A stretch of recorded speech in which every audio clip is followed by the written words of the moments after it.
Hi, this is Michael William Dunny of ThunderShamanism.com, and today we're going to be talking about another installment in the series, The Secrets to Shamanism, The Path to Spiritual Mastery.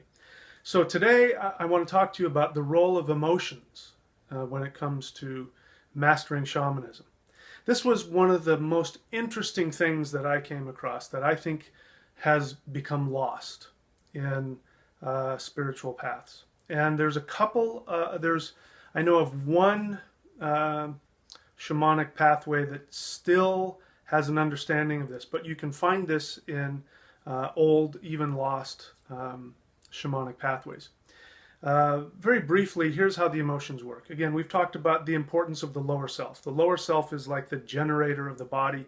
It's the projector that you project your reality. Your reality is nothing more than your projection.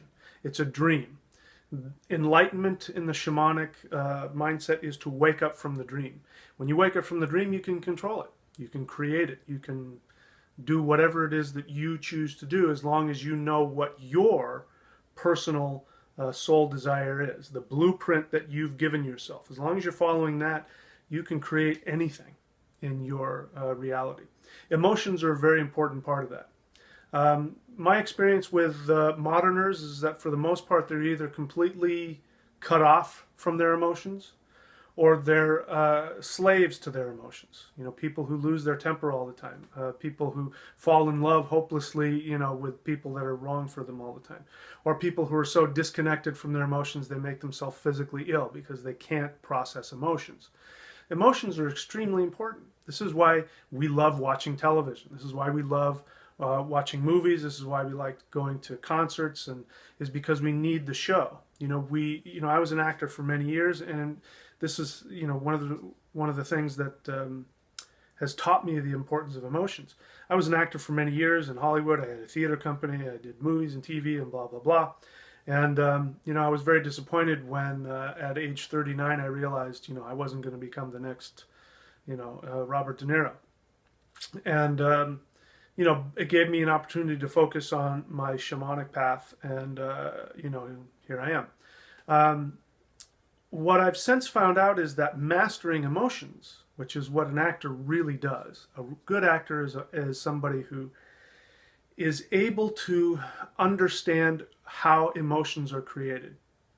You know, the difference between a good actor and a bad actor is a good actor, when you watch them doing what they're doing, no matter who they're playing. They could be playing Adolf Hitler, or they could be playing Buddha. Either way, you have this respect for them. And the reason why you have this respect, you might hate them, you might fear them, you might love them, but there's this respect. The respect comes from, you can see that the actor is creating a believable character, which means he understands the psychological dynamics. Now, he might not be able to, you know, say it verbally, but he can portray it, which means that he's lived. He's actually, in his lower self, he has created an entire psychological background of this individual. And when he wants to, he can slip into that and become that person. And so how this is important to shamanism is that shamans have come to understand that emotions are energy. They vibrate on certain levels, and when you send intention with emotion, it goes out and creates things. Now, the lower self is completely run on emotion. It's just, you know, it's not the intellect. It's completely run on emotion. And so that's why it's so important to have a mastery of the lower self, because if you're lost in the lower self, that means that your emotions are tossing you around. Even people who are supposedly emotionless, you know, that's a defense mechanism. They're scared of their emotions, so they push them away. You know, it's the flip side of somebody who's constantly flipping out in drama all the time. You know, they're slaves to their emotion. They're lost in the dream. But, you know, this idea, this new age idea of enlightenment, where enlightened people have no emotions, is the furthest thing from the truth. I mean, I could name off a few really popular, you know, authors and teachers who, you know, teach this nonsense. And the reason why it's so popular is that the modern Western society is so racked with emotional drama and difficulties that they want out. They don't want to be in pain anymore. So this idea of somebody coming along and saying, you can be free of all of your emotion and now you have enlightenment. Well, what a boring, nonsensical, what a bunch of garbage. That is not enlightenment. So the shaman again creates reality, and we see this in like the Celtic tradition. You know, the Celtic tradition, even though there's neo-Celtic reconstructionists like Druidism and things like that, which I have a great deal of respect for. But even an honest modern-day Druid will tell you, we don't know what the original Druids did. We have no idea. We do know that they spent a lot of time studying. They did things like they became storytellers, they became poets. So they really refined their intellect while they learned magic and herbal remedies and philosophy. They were a complete Renaissance person. But in order to get to that place where they were the mage, where they were the wizard, they had to go through a period of learning how to do storytelling, which is acting. Musicians, same thing, tapping into emotion through sound, and to create that through sound, and knowing how to use that to work on other people's lower self, which is what again a shaman does. A shaman rearranges other people's lower selves. That's how they heal. They can readjust the lower self so that the person can heal themselves. So emotions are incredibly important. So a lot of time is spent, you got to become a psychologist. You have to be willing to experience your emotions and look at them.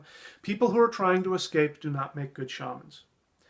People like, this is why I keep bumping into this whole, ayahuasca thing and this neo-shamanic, neo-shamanic thing of wanting to, trip out on hallucinogens and calling that shamanism.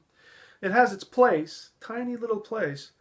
But, people using it to escape, or they're in pain, or they need to heal, and they're using these medicine, these plants, these power plants to heal. This is not shamanism. This is being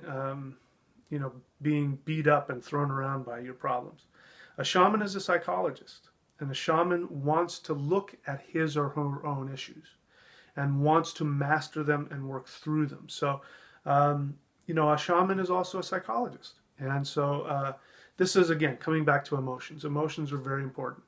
We need emotions in order to function. Things like anger, sadness, happiness, joy, curiosity. All of these things are here to help us. But a shaman uses them. And he uses them in ritual to create. But first he has to master them. Anyway, I could go on and on and on and on and on and on and on. But I'm looking for 5 apprentices, people who want to learn everything that I have to teach. And so I'm opening up the floodgates for people to work with me on a weekly basis. An apprentice will work with me 1 hour a week by phone, Skype, or in person. And then when I have 5 people who I know are committed, really committed to this path, and want to learn what I have to teach, then from those 5, I'm going to choose 2 people who I think really have what it takes, the natural ability, the commitment, everything else. And I'm going to teach all of my knowledge to them. And then hopefully they will increase on that knowledge and share it with the next generation. So until next time, my friends, click on Celestial Qigong. You need power to be a shaman. That's your power source. Click on Celestial Qigong, and then click on Apprenticeship, and let's get started.